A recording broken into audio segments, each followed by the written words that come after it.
Hindi marunong. Lalang tayo. Ay, matutulong ba dito?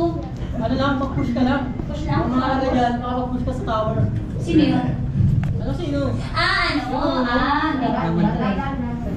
Pero dati mo ako nito nung bata pa ako. Bata ka? Oo, bata. Eh, tumanda na ako, nakalimutan ko na. Sige lang, baka mapag-pick ka. Grabe. Pwede mo yan. Galing ha? Push ka lang. Galing. Uy! Mukhang busy-busy kayo dyan ah! Ano dito? Ano yung nilalaro nyo? ML tayo. ML? Malakas ka ba? Patingin? Malakas siya. Anong points mo? Ilang points mo? Oh! Parang mas malakas pa ako sa'yo. No, hindi. Akala ko lang doon. Ano bang laro yan? Wait lang. Gizmo, nasaan ka ba? Nasa Gizmo. Ayun mo, yun o. Napaniwanan ko sa'yo, Joy. Ang tawag. Wait lang, wala lang sound. Okay lang sound ko. Ang tawag nila na nilalaro nila ay Mobile Legends. Ang Mobile Legends. Mobile Legends ay isang multiplayer online battle arena na namasahin para sa mga mobile phones. Ayun, alam niyo na. Ay, Yung pala yung sabi ko sa'yo eh. Hindi ko alam yung naglalaro nito eh. akala ko kasi ano lang yan eh. Yung parang, alam niyo na, yung... Ba't naglalaro nito? Kaya nga nagbubugal lagi sa klase namin eh. Kasi nagpapayabangan sila. Kala mo naman malalakas. Uso pala yan. Oo naman. Lalang tayo, pagtatangko kayo. Ano yung tang-tang-tang? Push! Lagi na ako natama. Oh, set! Kailangan na! Uy! Uy! Tulungan mo yung pinupuli. Tulungan natin. Mamamatay ba ako dyan eh? Uy! Nakilaki na pa ng grupo ng mga sabi ng mama ko pag may itin mo nakakatakot. Ilang pasok ka lang nakakatakot na. Buli talaga nito eh. Pero kahit na, ano, kahit na, Laki na ito ng ulam. parang huwag na sila kailangan, dapat tinatulungan natin. Ito natin na lang. Ito natin yung salon. Okay lang yan. Kung sumalit sila yung mga namin. Ako buli mo talaga. Sumbuli tayo. Ako sa tayo. Wala ko.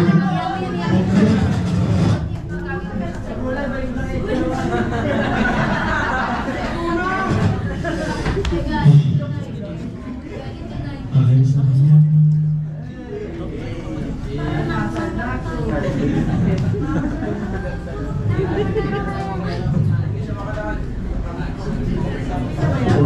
Tama kahit yang makawari o pili niyang gawin. Ano nangyayari? Nasaan na ba tayo?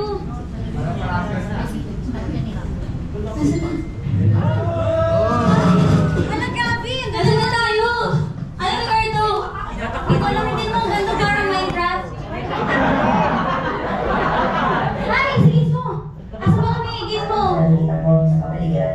Halika para sa silang muna na bilo. Ikulat ang RNC. Ah, kaya pala. Sige. Ay,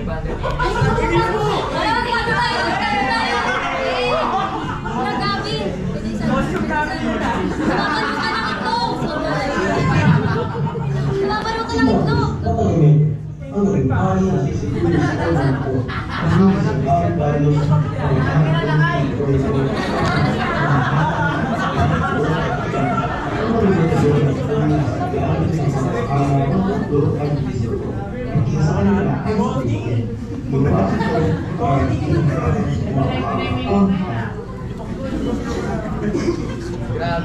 Grabe na si Tia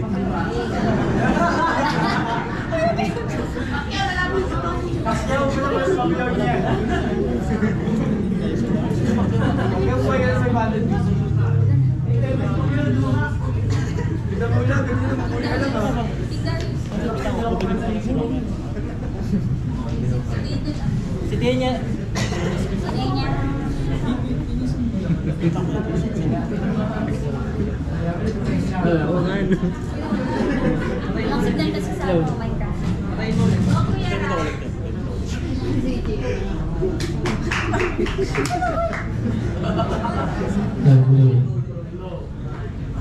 Si Daniel ang natatangi sa kanilang lahat. Dahil sa kanyang pambihirang kakayahan, gusto ko siyang gawing tagapamahala ng buong kaharian. Hindi ako papayag na si Daniel yung maghahari sa... Hindi ako papayag na si Daniel yung maghahari sa iyong kaharian.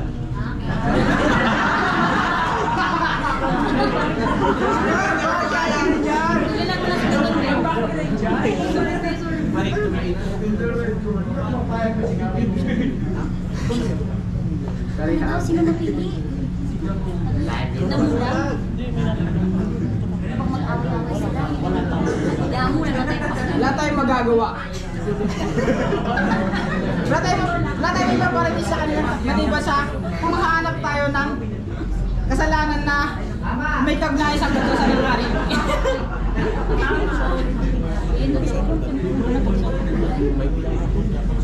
Dahil dito, ang kasama ng administrador at mga gobernador ay naghanap ng kamagitan sa pamamahala ni Daniel para karakaman siya, pero wala silang makita dahil si Daniel ay tapat sa kanyang pupuli at maaasahan. Mahal na hari, kami mga opisyal na iyong kaharian, kami ay nag-meeting kami kanina. Nag-meeting kami upang umilis sa inyo na isang batas kung saan bawal siya na manalangin sa loob ng 30 days. Kung sino kung anong mahuli namin manalangin, huliin namin at itatatapo sa kulungan ng leon. Sige, payag ako. Akin na ang sulat at pipirmahan ko. Dahil ang Daniel na lumagdaang araw, umuwi siya at pumunta sa kanyang silid na nasa itaas ng bahagi ng bahay, kung saan nakabukas ang bintana na nakaharap sa Jerusalem. Doon, lumod siya ng langit at nagpasalamat sa kanyang Diyos at beses sa isang araw ayon sa kanyang nakapagalitan. Pero kung sumaybayan mga siya ng mga opisyal na kumakalaban sa kanya, at makita nila siyang nananalangin at nagpupuri sa kanyang Diyos.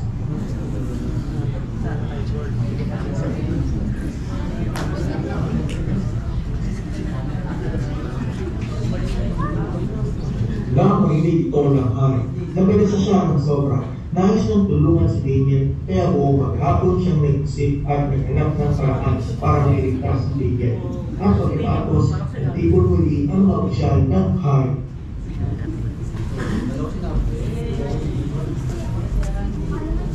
Mahal na hari, nakita namin po si Daniel na nanalangin sa inyong kaharian. Mais namin po isumbong sa inyo na siya yung sumuway sa iyong kautusan, Panginoon.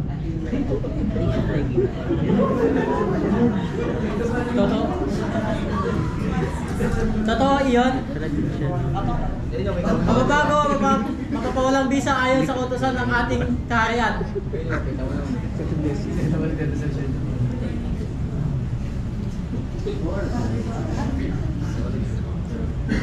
Ano gagawin natin, mahal na?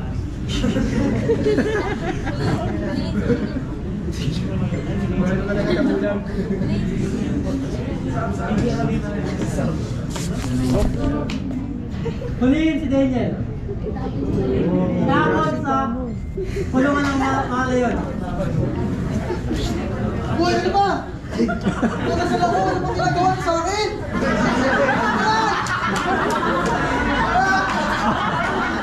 Ano ba yan?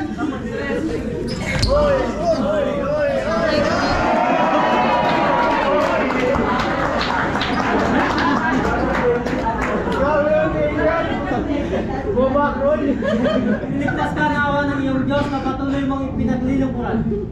Pagkatapos, tinakpan ng isang malaking bato ang tulungan na pinagtulungan kay Daniel at tinatakan ng singsing ng hari at ng singsing ng mga karangal sa kaharian para walang sino mang magbubukas ito. Anong link na gamit mo? Pero pagdating din sa mo, todo yung pag-gusto. Anong pinagalingan doon? Kaya na tayo. Ano? Puro bata. Versus brand mo. Shake mo lang ng ganito for 1 to 2 minutes. Ready?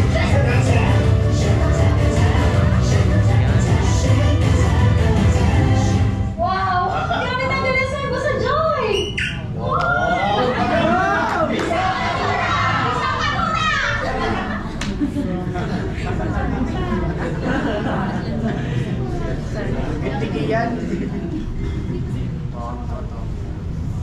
Pagkatapos ay umuwi si Haring Darius sa palasyo na. Hindi siya kumain ng gawin yun at hindi rin humiling na siya ay alipin at hindi siya makatulog. Kinaumagahan, nagpunong ng liwayway na lamang ay nagmamadaling pumulungan ang mga niyo. Daniel, lingkod ng buhay ng Diyos, iniligtas ka ba sa mga leon ng iyong Diyos na patuloy mong pinaglilingkuran?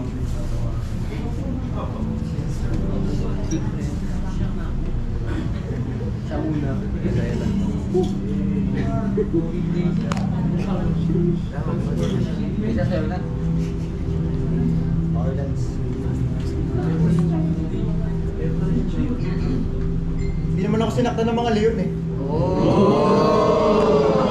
Kasi nagtiwala ako sa Panginoon. Alam kong hindi niya ako pababayaan. Kaya mga leon, ay tumahimik lang. Hindi ako kinagat kahit anong bangis nila. Hindi nila ako kinagat. So wala silang nagawa dahil sa pagtitiwala ko sa kanya. Kunin niyo si Daniel sa kulungan.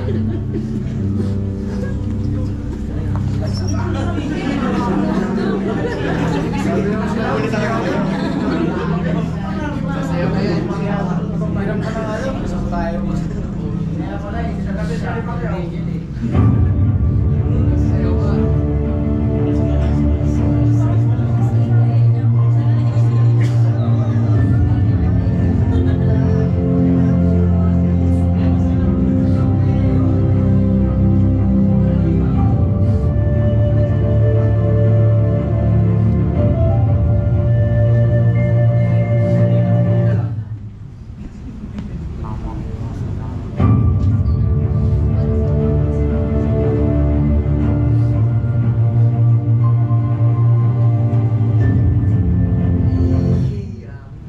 Lahat na nagparatang kay Daniel ay hulihin at ihulog sa kulungan ng mga leon, pati ang kanilang asawa at mga anak.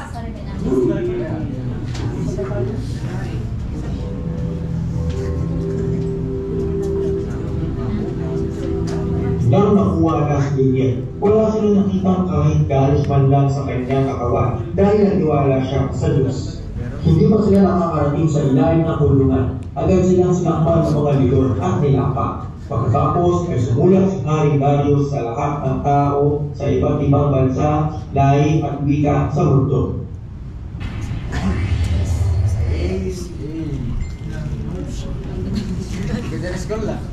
Naway na sa mabuti kayong kalagayan, inuutos ko sa lahat ng tao na nasasakupan ng aking kaharian na matakot at gumalang sa Diyos ni Daniel, sapagkat siya ang buhay na Diyos at nabubuhay magpakailanman. Ang paghahari niya ay walang hanggan at walang makapagbagsak nito.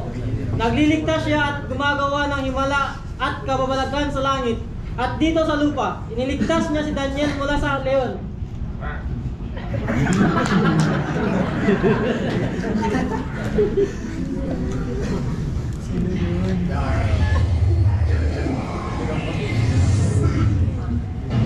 Naging ulat ang buhay ngayon sa panahon ng paghahari ni Darius ang panahon ng paghahari ni Cyrus na taga-Persia. Nakita mo yun? Nakasa na yun? Sabi. Uy, okay na yun? Ano yung cellphone? Talo na ako dyan eh. Ano yan? Ako ba? Kuya ba? Tama na.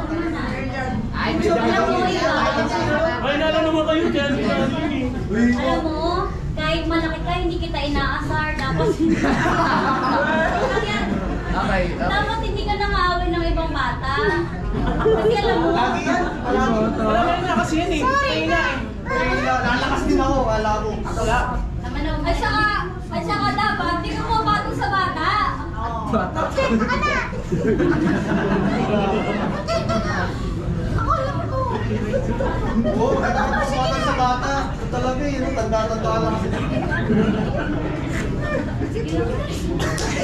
Sige na, alis na kayo. Wala pa rin ako pa rin. Ito ni sir. Thank you.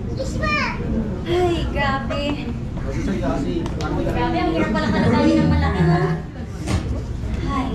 Hello? Grabe, ang hirap pala kalabani ng malaki na maitim pa. Sabi kasi sa akin ng mama ko dati, kapag madilim daw nakakatakot. Kaya nung una natatakot ako kanina, pero ngayon nakita ko na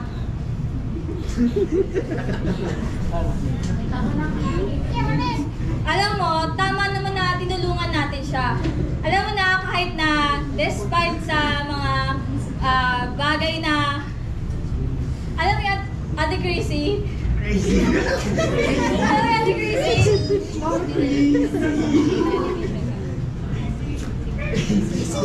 ayun, tama yun.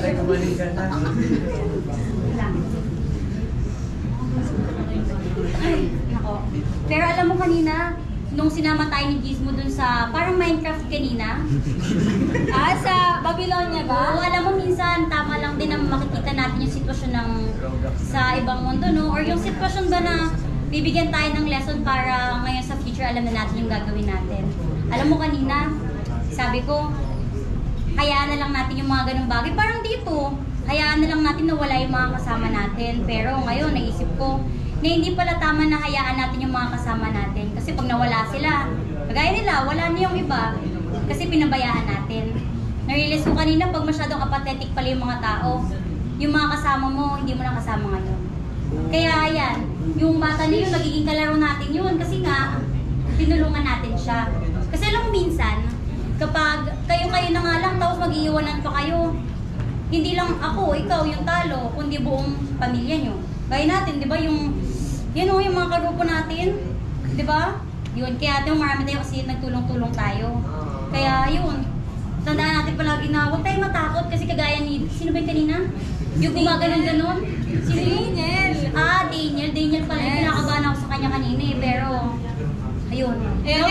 Katulad ni Daniel, di ba? Dapat meron tayong paninindigan sa lahat ng desisyon. At kung alam naman natin na tama yung desisyon natin, why not take the risk, di ba? Na kahit na alam natin na ikakapapahamak natin yon, at basta tama yung desisyon na gagawin natin, itulad natin kay Daniel na naninindigan siya as long as tama yung ginagawa niya. Tama. Diba, yung sa panahon nga nila, nakita ko kanina, bawal pala mag-pray doon. Ang swerte pala natin, no? Kasi pwede tayo makipag-communicate kay Lord at pwede tayo mag-pray, pero nasan tayo? Doon sa galaan, nag-ML, nag-rides. Diba, ang swerte-swerte natin eh, samantalang dati, kapag nag-pray ka, dadakpin ka, tapos papakain pa sa mga leon na natutulog. Kaya napakamapalit talaga natin. Kaya sana huwag natin sayangin yung pagkakataon na binigyan tayo ng chance na makipag-communicate tayo kay Lord. No? Feeling mo? And sa tingin ko rin, na-realize ko rin na dapat pala, every time na binibigyan tayo ng chance na makipag-communicate kay Lord, ginagrab natin yun kasi hindi natin alam na baka yun na pala yung last natin, na hindi natin alam na baka may mangyari palang masama sa atin, and every time na may mangyayaring masama or lalapit na masama sa atin, dapat na patuloy tayo nakikipag-communicate kay Lord kasi siya lang ang makakapagligtas para sa atin eh. Kaya yun, dapat magpatuloy pa din tayo kahit nakaka-experience tayo ng mga mahihirap na sitwasyon sa buhay. Kasi isipin nyo yung batang yun, yung kanina yung inaaway, di ba ang tingin natin mahina siya? Minsan kasi yung akala natin taong malakas, mahina din pala.